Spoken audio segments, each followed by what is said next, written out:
السلام علیکم ورحمۃ اللہ وبرکاتہ۔ امید ہے دیکھنے والے تمام احباب صحت و سلامتی کے ساتھ خیر و عافیت سے ہوں گے۔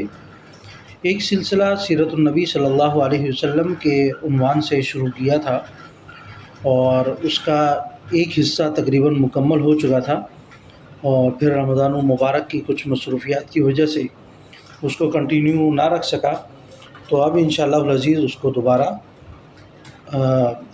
دعا ہے اللہ رب العزت سے کہ اس کو مکمل کرنے کے اللہ تعالیٰ توفیق دے۔ تو یہاں سے ایک دوسرا ہمارا سلسلہ شروع ہوتا ہے، چیپٹر آپ صلی اللہ علیہ وسلم کی نوجوانی کے روشن نقوش 12 سے 25 سال تک، کیونکہ اس سے پہلے ہم نے جو شروع کیا تھا وہ 11 سے 12 سال کے درمیان کے معاملات تھے، یعنی شروع سے لے کر آپ کے بچپن سے لے کر 12 سال تک۔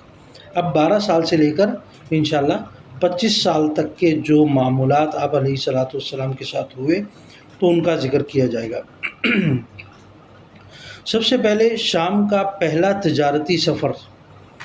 12ویں سال چچا کے ساتھ تجارت کے لیے شام روانہ ہوئے۔ رستے میں مقام تیمہ پر اترے تو شجر و حجر تعظیم کے لیے جھک گئے۔ یہودی عالم بحیرہ راہب قافلے کو متجسس ہو کر دیکھنے لگا۔ آپ صلی اللہ علیہ وسلم کا ہاتھ پکڑ کر کہنے لگا، یہی جہانوں کا سردار ہے، یہی رسول پروردگار عالم ہے جسے اللہ تعالیٰ رحمت للعالمین بنا کر بھیجے گا۔ میں نے انہیں تورات میں درج علامات سے پہچانا ہے۔ پھر کہا، اگر یہ شام گئے تو یہودی انہیں قتل کر دیں گے، کیونکہ یہ ان کے دین کو منسوخ کریں گے۔ یہ سن کر ابو طالب گھبرا گئے اور آپ صلی اللہ علیہ وسلم کو مکہ مکرمہ واپس بھیج دیا۔